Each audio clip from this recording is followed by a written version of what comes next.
Tatkala kita bicara takdir Allah Subhanahu wa Ta'ala yang kita jalanin, dan semua orang takdirnya beda-beda.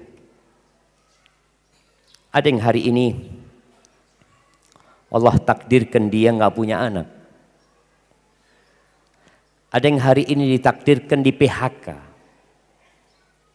Ada yang hari ini mungkin dia seorang perempuan gadis yang sudah tua tapi belum menikah. Ada sampai umur 40 tahun belum nikah, 50 tahun belum menikah. Apa sikap kita dengan kondisi yang tidak sesuai dengan harapan kita? Kita harus beriman bahwa segala sesuatu itu sudah ditetapkan oleh Allah Subhanahu wa Ta'ala. Bismillahirrahmanirrahim.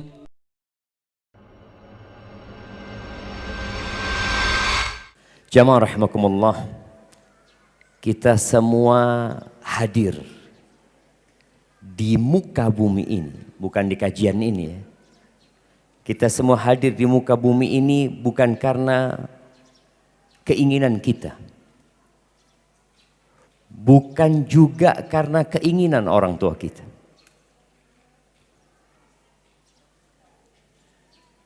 Semua orang tua, ya hampir semuanya, dia ingin anak-anak yang tampan dan cantik.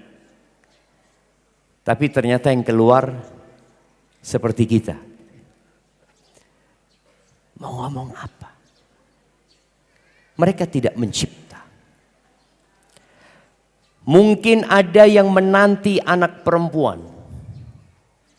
Tapi ternyata yang keluar laki-laki. Ada yang sebaliknya. Dia ingin anak laki-laki, ternyata anak pertama perempuan, kedua perempuan, ketiga perempuan, keempat perempuan, kelima perempuan, keenam perempuan, ketujuh perempuan, kedelapan perempuan. Ini kejadian nyata. Lalu istrinya hamil yang ke-9. Sang suami mengatakan, kalau nanti yang lahir perempuan lagi, kayaknya aku ceraikan engkau. Akhirnya istrinya lahiran. Sang suami nunggu di luar. Anaknya lahir, dihantarkan kepada ibundanya, ibundanya menangis. Kenapa? Perempuan lagi. Akhirnya dokternya bingung. Loh, alhamdulillah lahir, normal, sehat, sempurna. Engkau kok menangis? Maka ceritalah ibunya ini. Iya, anak saya yang pertama sampai sekarang ini perempuan semua. Sedangkan suami saya mengatakan kalau perempuan lagi dia mau menceraikan saya. Oh gitu. Urusan saya suami ibu, kata dia. Keluar dari ruang bersalin, dijumpai suaminya ini. Gimana dok? Anaknya laki apa perempuan? Kata dokter ini laki anaknya. Tapi ada masalah. Oh, alhamdulillah kata dia. Cuma ada masalah kata dia. Loh apa masalahnya dok? Anaknya bisu. Nggak bisa bicara. Dan buta, nggak bisa ngelihat, kata dia. Dia menyebutkan berbagai macam aib yang ada di diri anaknya. Mulai sang bapak ini sedih, cemas. Lalu sang dokter mengatakan, gimana kalau anak kamu perempuan tapi sempurna? Nggak apa-apa, perempuan aja dok, kata dia. Perempuan aja. Dia pikir sang istri ini buat anak. Kadangkala gimana sih anak antum kok bisa laki semua? Gimana caranya? Gimana caranya? Wallahu a'lam, Allah yang ngasih. Lillahi mulkus samawati wal ard. Allah menyebutkan milik Allah kerajaan langit dan bumi. Yakhluqu ma yasha. Allah menciptakan apa yang Allah kehendaki. Yahabu liman yasha'u inathan wa yahabu liman yasha'u dzukur. Sebagian orang Allah karuniakan kepadanya anak-anak perempuan. Dan sebagian semua anaknya laki. Siapa yang anaknya perempuan semua? 9, 8, 7, 6, 5 aja mah nggak ada. Oke, 4. Oh, 4, 1, 2, kasih hadiah sama. Kasih buku dia. Masya Allah. 6, 2 orang. Sebelah sono. Masya Allah. Terus ada yang di belakang situ kasih. Angkat tangan biar kelihatan. Oh ada. Oh kok tambah banyak yang angkat tangan. Tadi cuma 2. Dilihat dikasih hadiah langsung angkat tangan semuanya. Tambah nggak apa-apa. Gimana kok cara bikinnya kok bisa perempuan semua? Allah yang menciptakan. Wa yahabu liman yasha'u dzukur. Ada yang semuanya laki. Au yuzawwijuhum dzukranan wa inatha. Ada yang anaknya laki dan perempuan. Wa yaj'alu man yasha'u aqima. Dan sebagian orang Allah bikin mandul. Innahu alimun qadir.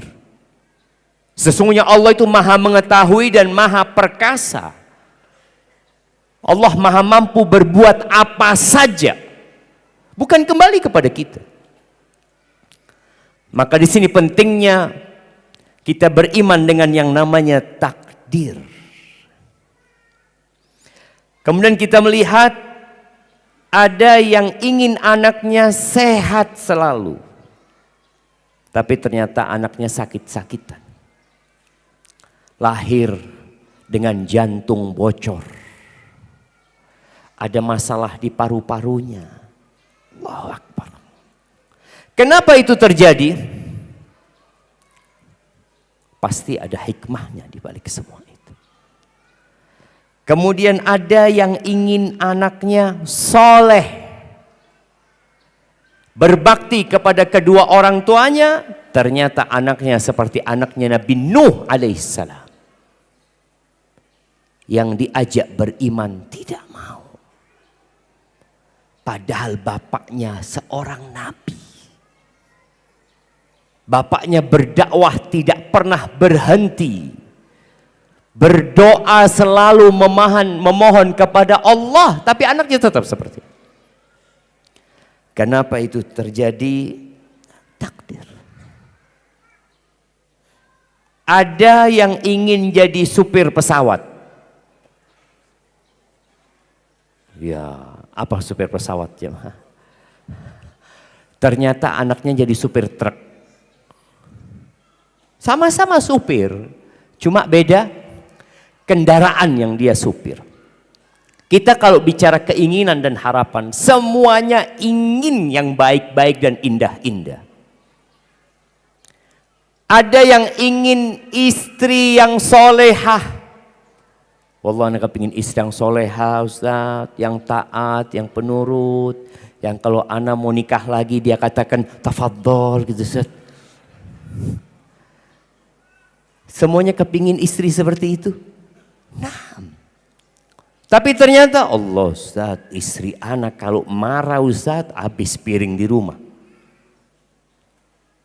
Terus mau gimana? Ya kita harus hadapi.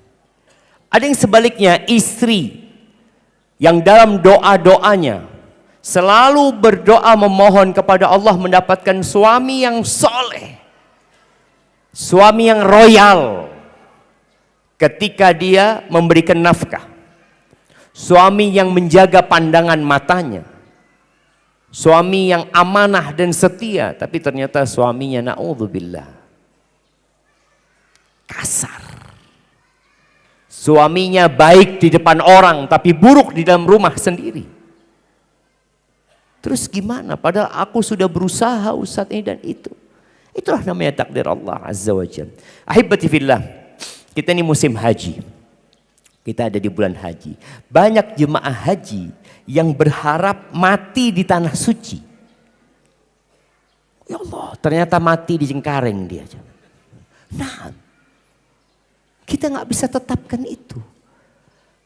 Ada yang berharap meninggal di kota Mekah, tapi ternyata meninggalnya di kota Madinah. Belum haji. Dia. Ala kulli hal, hidup ini adalah karunia dari Allah Azza wa Jalla. Allah memberikan kehidupan kepada kita, tapi di situ ada ujian dari Allah Subhanahu wa taala. Allah menyebutkan tentang kondisi umat Islam. Anak akan berbicara tentang kondisi umat Islam. Kalau tadi Bapak Wakil Wali Kota menyebutkan ada kondisi yang perlu menjadi perhatian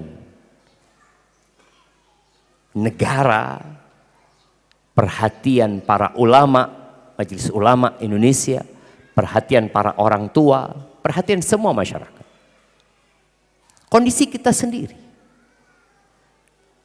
Kadangkala kita berpikir, apakah anak-anak kita nantinya akan dapat menghadapi kehidupan yang lebih sulit? Karena Nabi alaihi salatu wasallam menyampaikan, ma min zamanin illa walladhi ba'dahu syarrun minhu. Tidak ada suatu masa kecuali yang sesudahnya lebih buruk daripada yang sebelumnya. Jadi anak-anak kita akan menghadapi zaman yang lebih menakutkan jemaah. Anak ingat ucapan Syekh Abdul Razak hafizahullah taala. Beliau menyampaikan, remaja, pemuda di masa sekarang ini menghadapi ujian yang tidak pernah dihadapi sahabat-sahabat Nabi. Karena fitnahnya begitu dahsyat. Dulu orang kalau mau nonton film, kemana mereka? Di Padang Panjang ada bioskop? Ada? Dulu. Sekarang nggak ada. Dulu orang mau nonton, ada rental video, ada layar tancap, macam-macam. Tapi sekarang ada di tangan. Di tangan kita. Semua yang ada di dunia ini ada di tangan. Semuanya. Bagaimana kita mempersiapkan mereka untuk menghadapi hari-hari yang penuh dengan kegelapan? Kalau sendirian nggak bisa. Kita harus bersama-sama. Tapi di surat Fatir ayat 32-35 Allah Azza wa Jalla mengatakan, "Tsumma awrathnal kitaba alladzina istafaina min ibadina." Kata Allah, kemudian kami wariskan kitab ini kepada hamba-hamba yang kami pilih, kepada orang-orang yang beriman.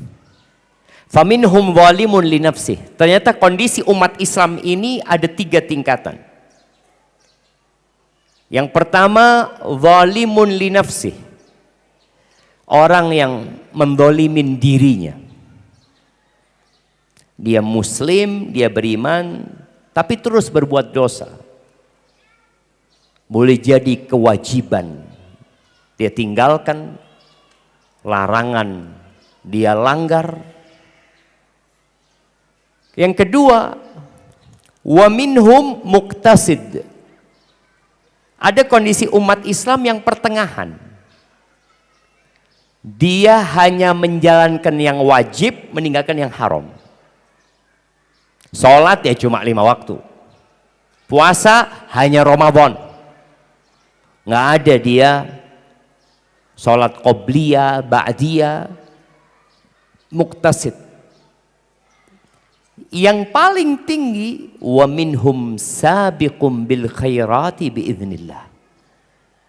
Di antara mereka ada yang berlomba-lomba melakukan amal kebajikan.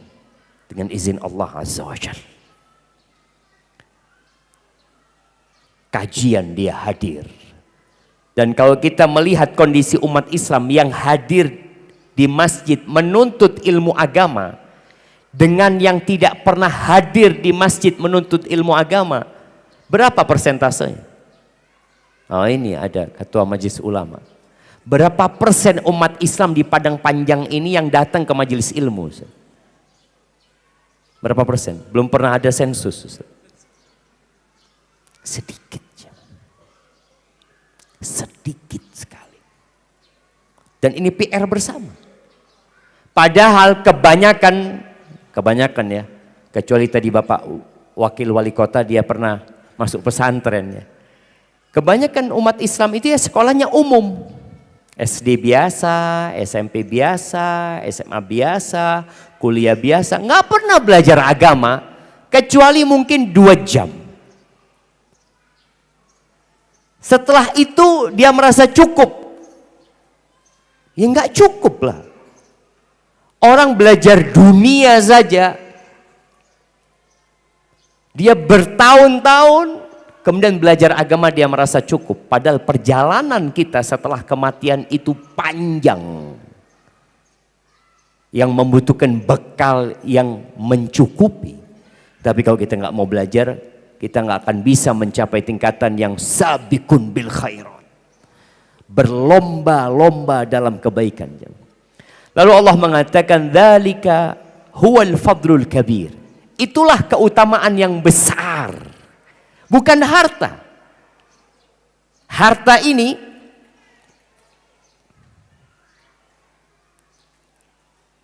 kata Nabi sallallahu alaihi wasallam, "Lau kanatid dunya ta'dilu indallah janaha ba'udah."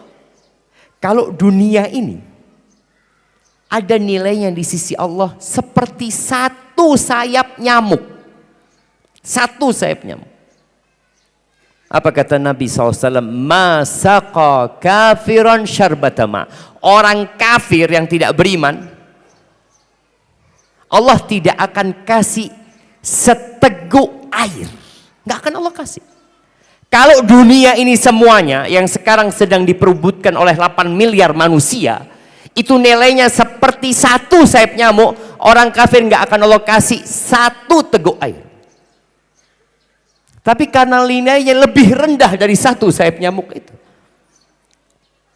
Allah Azza wa Jalla mengatakan di surat Az-Zukhruf, walaula an yakuna an-nasu ummatan wahida la ja'alna liman yakfuru birrahmani libuyutihim suqufan min fiddah wa ma'arija 'alaiha yadhharun wa libuyutihim abwaban wa sururan 'alaiha yattaki'un wa zukhrufan wa in kullu dzalika lamma mata'ul hayatid dunya wal akhiratu 'inda rabbika lil muttaqin.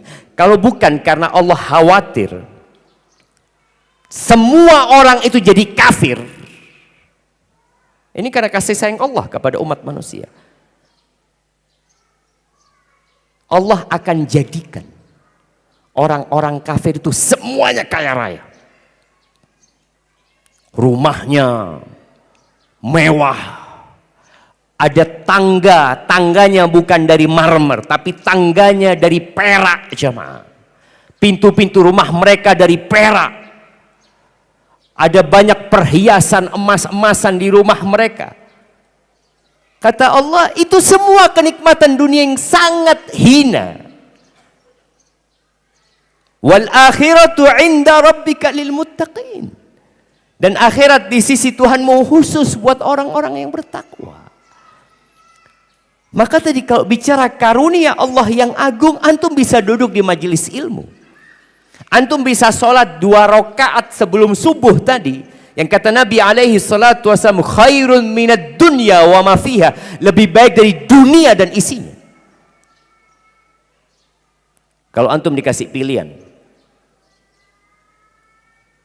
jadi presiden Republik Indonesia atau kehilangan 2 rakaat sebelum subuh, antum milih mana?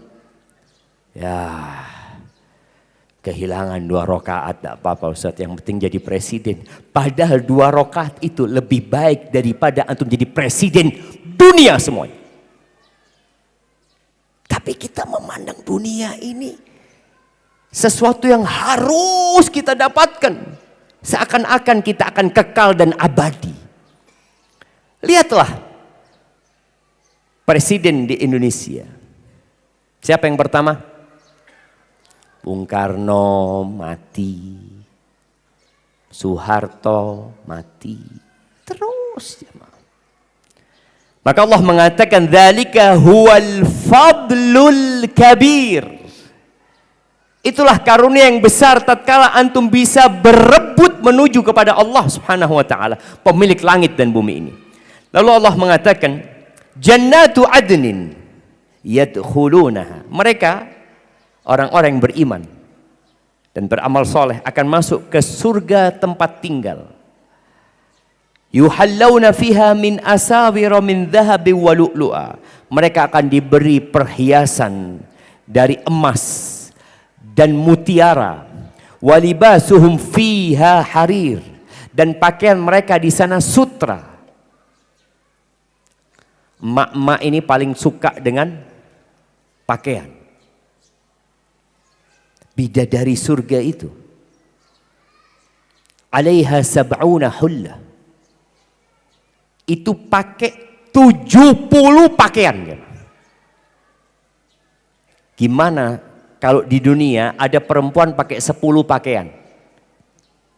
Dia nggak akan bisa bergerak. Kemudian ketika dia pakai pakaian yang di dalamnya tidak akan terlihat. Karena dilapisin. Tapi di surga Allah Azza wa Jal 70 pakaian dia pakai semuanya kelihatan. Antum ngelihat istri antum dari kiri, Allahu Akbar, bajunya merah. Dari kanan biru. 70 pakaian. Yura mukhu saqaiha. Sum-sum betisnya terlihat dari luar pakaiannya itu. Itu tempat yang perlu diperjuangkan jamaah. Lalu apa kata orang-orang yang masuk surga ini? Mereka mengatakan waqalul hamdulillah alladzi adhaba 'annal hazan. Segala puji bagi Allah Jalla Jalaluhu yang telah menghilangkan dari kami semua kesusahan. Semua bentuk kesulitan, kecemasan, kesedihan, kegalauan, semua diilangin. Kapan di sono? Inna rabbana la ghafurun syakur. Sesungguhnya Rabb kami itu maha pengampun dan maha bersyukur. Allah itu memberikan balasan yang besar untuk satu amalan yang kecil. Alladzi ahallana daral muqamati min fadlih. Yang dia memperkenankan kita semua untuk tinggal di surga Allah Azza wa Jalla, tempat tinggal yang sebenarnya dari karunia Allah. La yamassuna fiha nasabun wa la yamassuna fiha lughub. Enggak ada susah, enggak ada capek, enggak ada letih di sana jemaah. Tapi semua itu membutuhkan perjuangan.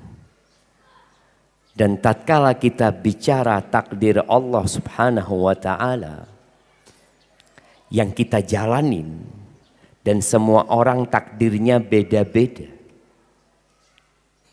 Ada yang hari ini Allah takdirkan dia nggak punya anak. Ada yang hari ini ditakdirkan di PHK. Ada yang hari ini mungkin dia seorang perempuan gadis yang sudah tua tapi belum menikah.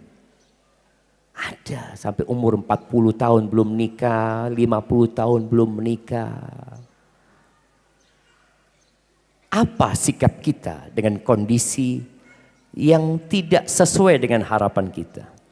Kita harus beriman bahwa segala sesuatu itu sudah ditetapkan oleh Allah Subhanahu wa taala. Salah satu rukun iman itu adalah antu'mina bil qadari. Baik, rukun iman ada 6. Sebutkan. Nah, rukun iman ada 6, sebutkan. Yang pertama, beriman kepada Allah, pada malaikat, rasul-rasulnya, kitab-kitabnya, hari akhir, takdir baik, dan Masya Allah, kasih hadiahnya beliau, Masya Allah, Masya Allah. Taib, antu'mina billah wa malaikatihi wa kutubihi wa rusulihi wal yaumil akhir wa tu'mina bil qadari khairihi wa syarrihi. Engkau beriman kepada Allah, kepada malaikat-malaikat Allah, kepada kitab-kitab Allah, kepada apalagi jemaah? Rasul-rasul Allah. Yang kelima, hari akhir. Kemudian beriman dengan takdir yang baik dan buruk. Apa makna beriman dengan takdir? Allah berfirman di surat Al-Qamar ayat 49. Allah mengatakan, inna kulla syai'in khalaqnahu biqadar. Kata Allah, sesungguhnya segala sesuatu kami ciptakan dengan ketentuan, dengan takaran, segalanya. Baik yang berkaitan dengan diri kita atau amal perbuatan kita. Semuanya sudah ditetapkan oleh Allah Subhanahu wa taala. Seringkali kita mendengar istilah jodoh itu sudah ditakdirkan. Bukan hanya jodoh, rizki pun sudah ditakdirkan.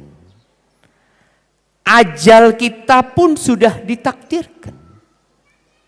Masuk surga dan neraka. Allah tahu nggak siapa di antara kita yang masuk surga dan neraka? Jemaah, Allah tahu nggak? Ana, antum semuanya di sini masuk surga atau neraka? Allah tahu. Rasul sallallahu alaihi wasallam pernah beliau lagi ngubur jenazah di Baqi.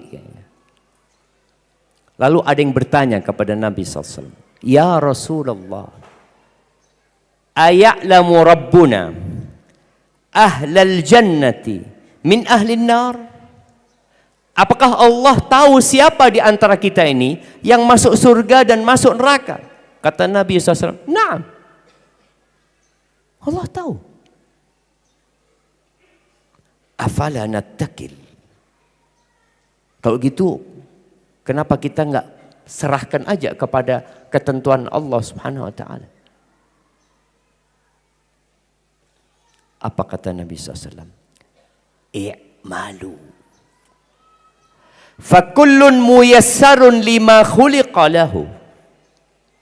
Kalian beramallah. Jadi tugas manusia itu beramal. Semua akan dimudahkan sesuai untuk apa dia diciptakan. Mungkin sebagian masih memikirkan gimana kalau Allah sudah tahu, buat apa kita beramal? Tugas kita beramal. Karena tidak ada satupun di antara kita yang tahu dengan takdir dia. Siapa yang tahu bahwa takdirnya jadi CEO? Ada yang tahu? Ada. Siapa yang tahu takdirnya jadi orang miskin? Walaupun dia merantau ke Jakarta, tetap dia miskin. Nggak ada yang tahu. Apabila untuk urusan dunia kita beramal, kita bekerja, kita berusaha, kita meminta pertolongan kepada Allah Azza wa Jal, kalau urusan akhirat kok kita nggak mau beramal? Jamaah rahimakumullah, ada sebuah peristiwa di masa sahabat Nabi. Muncul sebuah sekte yang menolak adanya takdir. Karena menurut dia, kalau Allah menetapkan segala sesuatu, berarti Allah zalim. Kalau Allah menetapkan fulan masuk neraka, ya berarti dia nggak akan bisa masuk surga. Maka akhirnya seorang tabi'in namanya Ibn Dailami, dia datang ke kota Madinah. Mungkin ketika musim haji, sekalian dia mendatangi para sahabat Nabi. Dia berjumpa dengan Ubay bin Ka'ab. Faqultu lahu waqa'a fi nafsi syai'un minal qadar. Di diriku ada syubhat, ada sebuah keraguan yang berkaitan dengan takdir. Fahadithni bihadithin la'alla Allah an yudhibahu min qalbi. Berikan kepada aku sebuah hadis. Ajarkan kepada aku sebuah pelajaran. Semoga dengannya Allah menghilangkan syubhat itu, keraguan itu dari hatiku. Karena cara menghilangkan penyakit hati itu ya dengan ilmu. Akhirnya Ubay ini mengatakan kepada Ibn Dailami, "Lau anna Allah adzaba ahla samawatihi wa ahla ardihi adzabahum wa huwa ghairu zalimin lahum." Andai kata kalau Allah mengazab semua penghuni langit dan semua penduduk bumi, maka Allah mengazab mereka tanpa ada kezaliman di sisi Allah Azza wa Jalla. Kok bisa? Lu semua milik Allah. Antum sholat dengan kaki dari siapa? Dari Allah. Yang menggerakkan hati antum siapa? Allah. Rizki yang antum makan dari siapa? Allah. Antum bisa tidur di rumah dengan nikmat dari siapa? Allah. Kalau Allah mengadab semuanya, Allah itu nggak zalim. Dia pemilik fa'alun lima yurid. Allah berbuat apa yang Allah kehendaki. Tapi Allah tidak melakukan yang sia-sia. Walau rahimahum, kalau Allah merahmati semua penghuni langit dan penduduk bumi, kanat rahmatuhu khairan lahum min a'malihim. Rahmat Allah itu lebih baik daripada amal soleh yang mereka lakukan. Kadangkala kita merasa berhak untuk masuk surga dengan amal perbuatan kita. Alhamdulillah Ustaz, ana setiap hari sholat di sof pertama, ana hafal Quran 30 juz, ana hatam tiap 3 hari, ana selalu berangkat haji, ana berangkat umroh, ana sedekah. Oke, engkau punya semua amal soleh itu. Apakah semua amalanmu itu kalau ditimbang dengan satu nikmat yang Allah berikan, nikmat mata, bisa untuk membayar nikmat mata itu? Nggak bisa jemaah. Oleh itu Nabi alaihi salatu wasallam mengatakan la yadkhulu ahadukumul jannah bi'amali. Nggak ada satupun di antara kalian yang akan masuk surga dengan amalannya. Hatta anta ya Rasulullah. Bayangkan bagaimana Nabi alaihi salatu wasallam beriman dengan takdir Allah. Sampai engkau ya Rasulullah, hatta ana. Sampai aku pun tidak akan masuk surga dengan amalanku. Illa ayyataghammadani Allahu birahmatih, kecuali Allah membalutku dengan rahmatnya, baru aku masuk surga. Nah, jadi ahibati fillah, amal soleh kita itu nggak akan memasukkan kita ke surga. Itu jadi sebab iya, tapi yang memasukkan ke surga rahmat Allah Subhanahu wa taala. Kemudian Ubay mengatakan kepada Ibn Dailami, walau anfaqta mithla Uhudin dhahaban fi sabilillah. Kalau engkau berinfak di jalan Allah seperti gunung Uhud emas. Jadi full gunung Uhud itu emas, kemudian engkau infakkan. Kata Ubay, Allah nggak akan terima dari engkau sampai engkau beriman dengan takdir. Wa ta'lam, dan engkau harus meyakini anna ma asabaka lam yakun liukhti'ak. Bahwa apa yang menimpamu itu tidak akan luput darimu. Beriman dengan takdir yang menimpa kita seperti kejadian kemarin. Saudara-saudara kita yang berteduh dari hujan. Di jalan apa namanya? Jembatan 2 sana.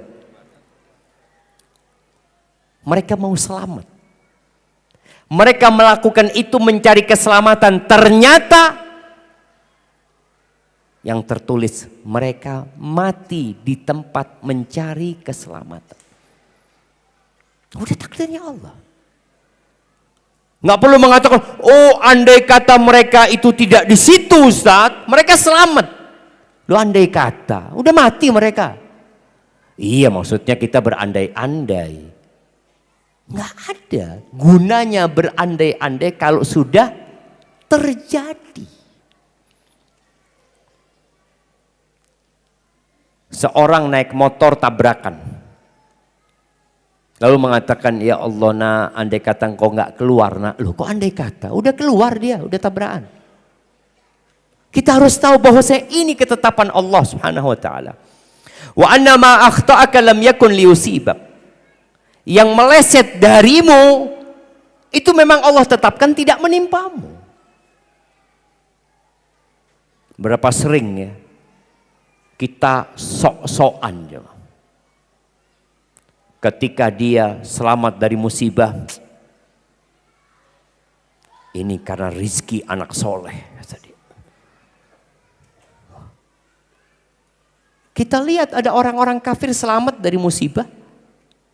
Mereka bukan orang soleh. Pesawat jatuh, nggak semuanya mati. Karena memang ketentuan Allah, yang ini mati, yang ini tidak mati. Walau mutta ala ghairi hada la dakhaltan nar. Kalau engkau mati dan tidak mengimani takdir ini, engkau akan masuk neraka. Ini Ibn Dailami dapat penjelasan dari Ubay bin Ka'ab radhiyallahu anhu. Salah satu ulama yang hafal Quran, penulis wahyu dari sahabat Nabi SAW. Qala thumma ataitu Abdullah bin Mas'ud. Kemudian aku mendatangi Abdullah bin Mas'ud. Sama-sama yang dia datangi ulama-ulamanya sahabat. Faqala mithla dhalik. Ternyata yang diucapkan oleh Abdullah bin Mas'ud sama persis dengan yang diucapkan oleh Ubay bin Ka'ab. 2. Lalu dia katakan, thumma ataitu Hudzaifah ibn al-Yaman. Lalu aku mendatangi Hudzaifah ibn al-Yaman. Hudzaifah ibn al-Yaman ini memiliki fadilah yang tidak dimiliki sahabat-sahabat lain.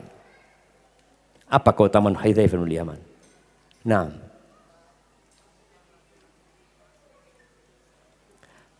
menjadi juru kunci rahasia Nabi Muhammad SAW. Rahasia apa? Masya Allah, kasihkan hadiah kepada beliau. Nah, antum sudah nikah? Mau nikah? Insya Allah segera nikah, kasihkan kepada beliau. Biar segera menikah dia. Enggak apa-apa. Hudzaifah ini menyimpan rahasia-rahasia Nabi Muhammad SAW. Yang Nabi tidak menyebutkan kepada Abu Bakar, Nabi tidak menyebutkan kepada Umar bin Khattab, wala ke Utsman, wala ke Ali bin Abi Thalib.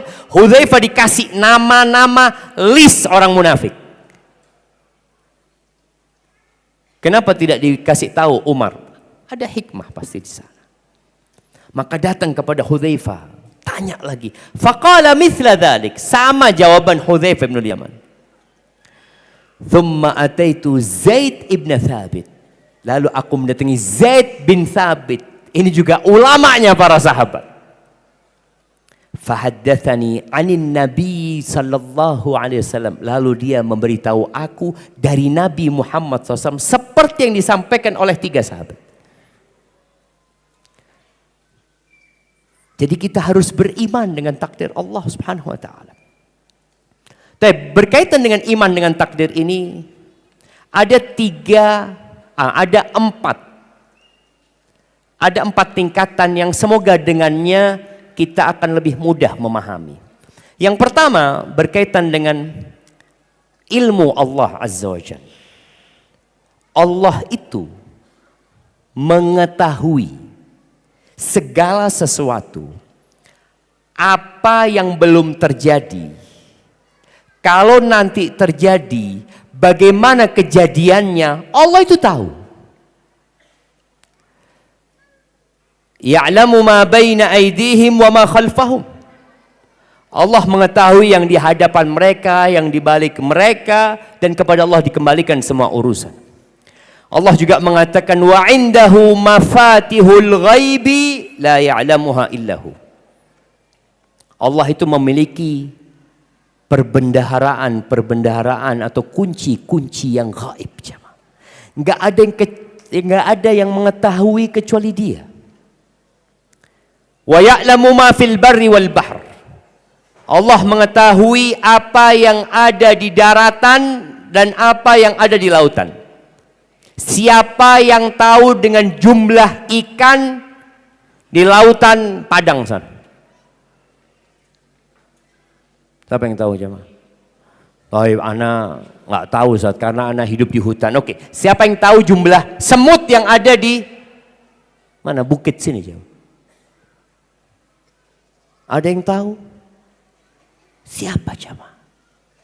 Kalau seluruh kekuatan manusia yang ada di muka bumi ini digunakan untuk menghitung semut yang ada di muka bumi ini, bisa mereka menghitung semut? Nggak bisa. Allah tahu dengan jumlah pasir. Oh, bangunan Islamic Center ini. Berapa jumlah butiran pasir yang ada di tembok ini, Ustaz? Apakah kuli yang bangun tahu? Ya, kalau kuli nggak tahu lah. Mungkin arsiteknya tahu. Arsiteknya tahu. Nggak ada yang tahu. Tapi Allah tahu. Itu kalau bicara ilmu Allah Azza wa Jalla. Wa ma tasqutu min waraqatin illa ya'lamuha.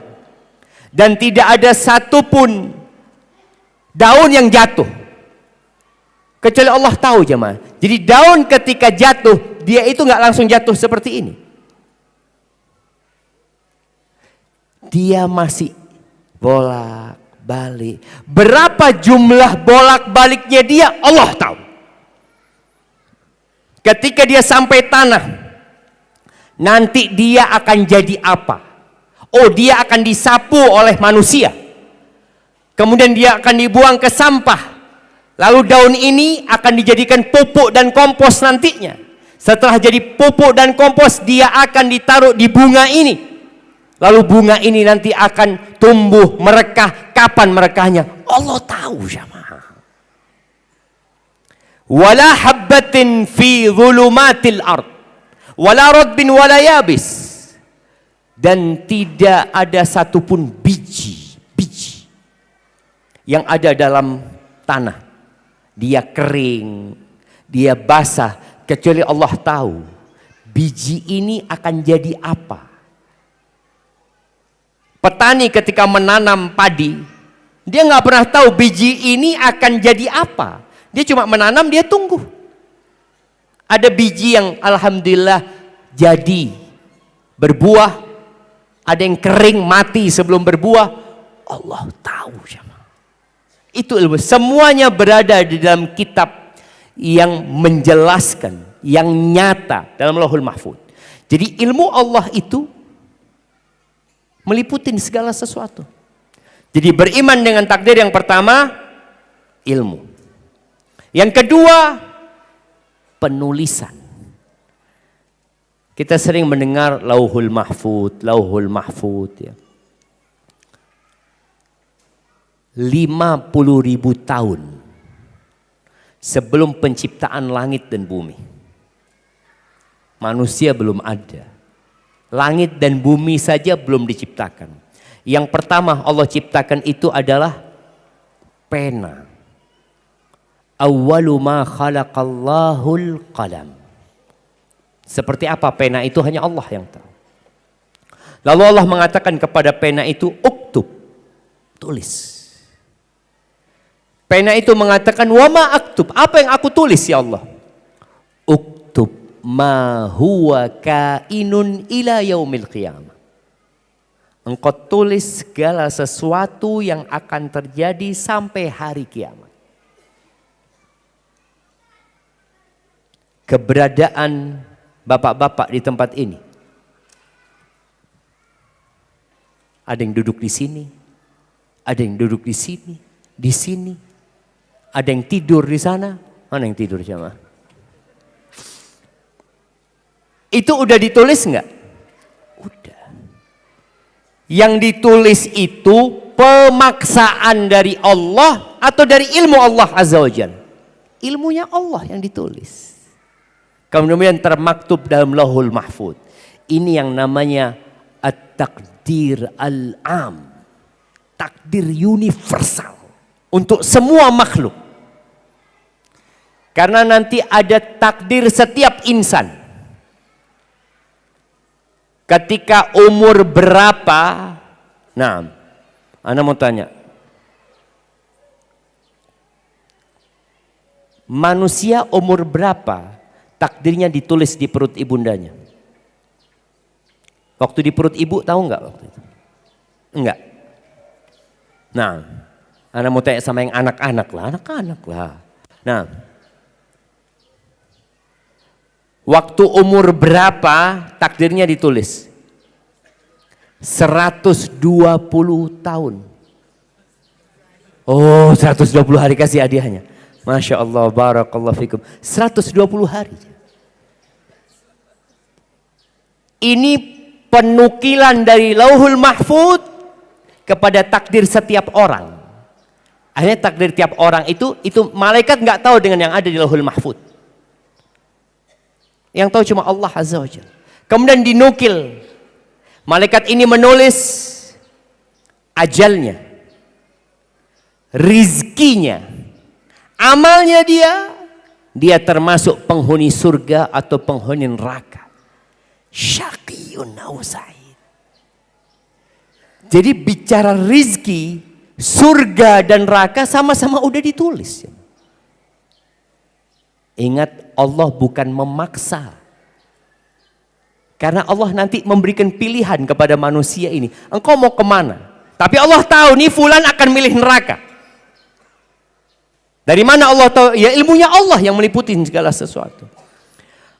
Di surat Al-Hadid ayat 22. Allah mengatakan ma asaba min musibatin fil ardi wala fi anfusikum. Tidak ada satupun musibah yang terjadi di muka bumi. Jadi musibah itu ada dua, musibah umum yang menimpa seluruh manusia, sampai kucing pun kadangkala ikut terkena musibah itu. Binatang-binatang pun ikut. Tapi ada musibah yang menimpa pribadi-pribadi. Apa kata Allah? Illa fi kitab. Semua sudah ada dalam kitab. Sudah ada dalam catatan Allah Azza wa Jalla. Min qabli an nabra'aha. Sebelum kejadiannya itu. Sebelum diciptakan musibah itu sudah ada dalam kitab itu. Inna dzalika 'ala Allah yasir. Itu sangat mudah bagi Allah Azza wa Jalla. Ada hikmah. Kenapa Allah jelaskan ini? Likaila ta'sau 'ala ma fatakum wa la tafrahu bima atakum. Agar kalian tidak putus asa ketika mendapatkan musibah. Umpamanya ada seorang wanita tahu-tahu di WA sama suaminya. Di WA malam Idul Fitri. Sayang, mohon maaf ya. Aku ceraikan engkau lewat tulisan ini. Malam Idul Fitri jemaah. Baju Idul Fitri sudah jadi. Ternyata dia diceraikan oleh suaminya. Seorang yang beriman dengan takdir, dia akan mengatakan inna lillah wa inna ilaihi raji'un. Qadarullah wa ma syaa fa'al. Dan dia yakin bahwasanya ini udah ditulis sama Allah Azza wa Jalla. Aku nggak mau ini terjadi. Tapi ternyata itu terjadi. Jadi Allah menetapkan itu dan memberitahukan kepada kita agar kita tidak hidup dalam penderitaan, perasaan kita sendiri. Kenapa sampai hari ini yang namanya narkoba itu laris? Kenapa? Siapa yang mau menyebutkan? Kenapa narkoba itu sampai hari ini jadi buruan jemaah? Dan Indonesia termasuk target pasar narkoba yang besar sekali. Kenapa? Coba mau jawab. Karena dilarang. Iya, mereka itu kenapa harus mengkonsumsi itu gitu loh. Menghindari peralihannya, karena mereka tidak menerima kenyataan itu, kasihkan hadiahnya kepada beliau. Masya Allah. Anak kasih antum menjadi pengantin. Antum sudah nikah? Alhamdulillah. Fadl kasihkan kepada beliau. Untuk nambah lagi. La haula wala quwwata. Untuk pelarian. Karena narkoba itu bukan seperti makan nasi padang, kebutuhan. Tubuh kita butuh sama makanan. Narkoba ini enggak. Untuk pelarian dari kenyataan mereka. Mereka tidak siap menerima kondisi diri. Oh, untuk senang. Emangnya orang baru senang kalau mengkonsumsi narkoba? Berarti semua manusia ini yang tidak mengkonsumsi narkoba, mereka tidak bahagia hidupnya. Kebalik.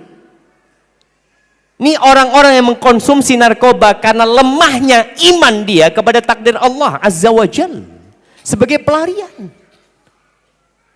Kalau dia beriman, ya sudahlah, kondisinya memang seperti ini. Ya. Bahkan kadangkala ada orang-orang public figure yang masyarakat melihat dia, ya Allah senengnya hidupnya orang ini, dihormati orang, dihargai orang, dan followernya banyak. Tapi tahu-tahu ketangkep narkoba, sapu-sapu, pelarian. Tatkala kita beriman ini sudah ketentuan Allah Azza wa Jal, dia akan tenang hatinya. Wala tafrahu bima atakum. Dan supaya kalian tidak bergembira, berbangga-bangga dengan apa yang diberikan kepada kalian. Karena ada orang mengatakan kalau sukses, usaha, perjuangan. Kalau bangkrut, takdir. Loh, kalau antum sukses bukan takdir, oh perjuangan. Oh, kalau antum musibah, ya takdir. Dua-duanya sama-sama takdir. Antum kaya, antum sukses, antum jadi profesor, itu takdir. Orang yang tidak beriman dengan takdir akhirnya nggak bersyukur sama Allah SWT. Dia hanya beriman dengan takdir buruk.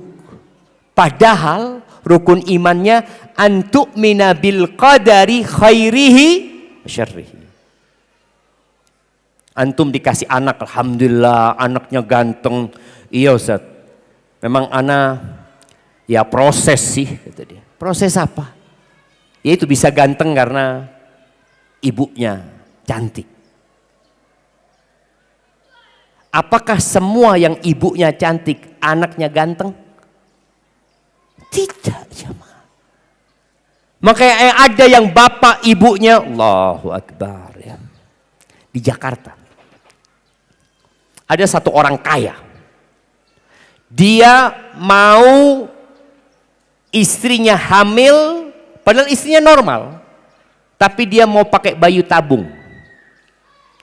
Karena dia berharap yang diambil itu yang terbaik dari suaminya, yang terbaik dari istrinya.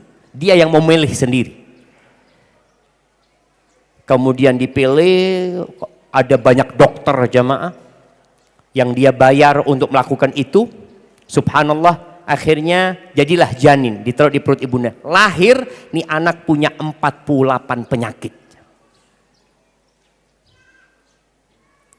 Manusia ini kadangkala mau ngerepotin dirinya sendiri. Itu ketentuan Allah Azza wa Jalla. Jadi engkau dapat anak yang pintar itu dari Allah. Dapat anak yang kurang pintar itu dari Allah Subhanahu wa ta'ala. Ketentuan Allah Subhanahu wa ta'ala. Jadi yang sukses, yang berhasil itu karena Allah menetapkan itu.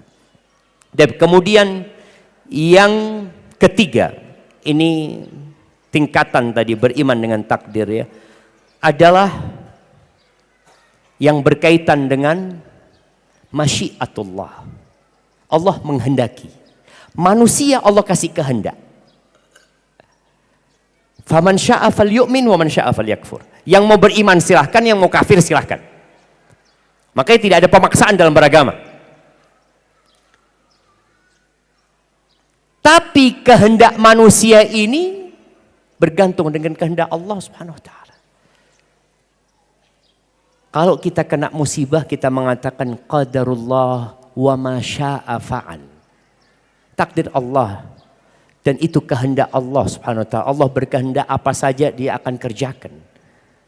Dan kemauan Allah itu ada kemauan yang Allah sukai dan ada kemauan yang Allah tidak sukai. Allah tidak suka dengan kekufuran, tapi Allah menghendaki kekufuran terjadi.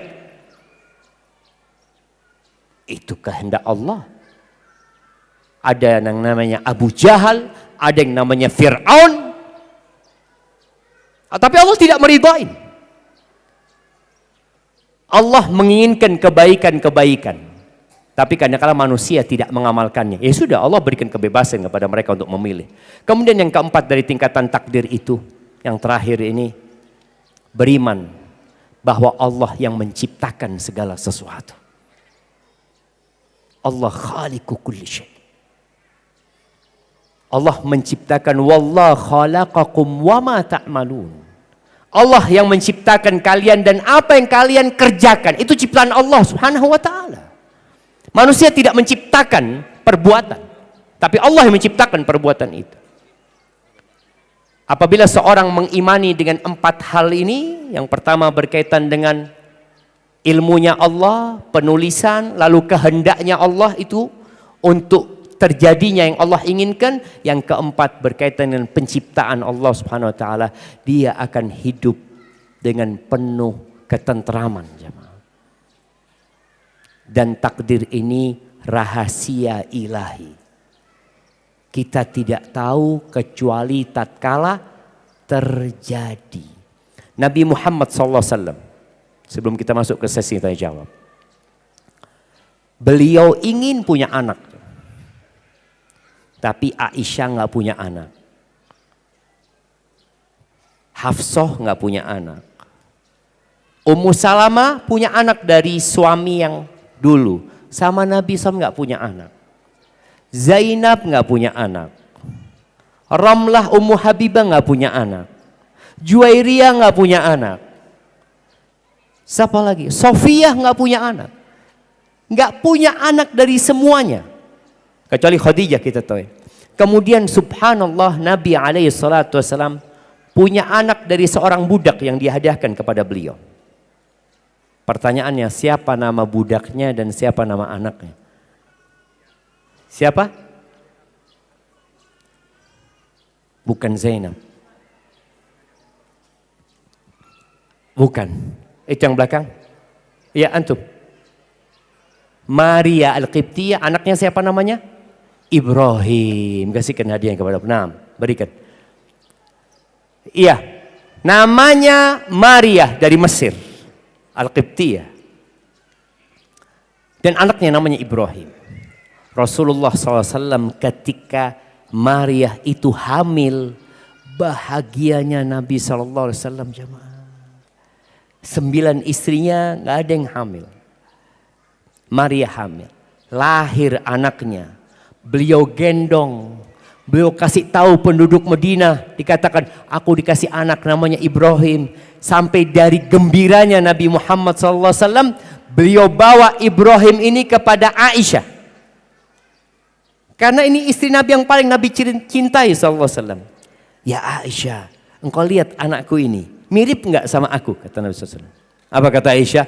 Nggak ada mirip-miripnya. Karena dia cemburu, jemaah. kira-kira umur belasan bulan, Allah cabut nyawanya Ibrahim. Bagaimana hidup di dunia ini, pagi tersenyum, sore menangis. Nabi SAW ngelihat Ibrahim dalam gendongannya, sedang nazak ditarik nyawanya, ruhnya sedang ditarik, kemudian meninggal dunia. Nabi SAW meneteskan air mata. Beliau mengatakan, innal qalba la yahzan. Waktu itu ada Abdurrahman bin Auf. Melihat Nabi SAW menangis, Abdurrahman heran. Ya Rasulullah, engkau juga menangis gitu. Innaha rahmah, kata Nabi SAW.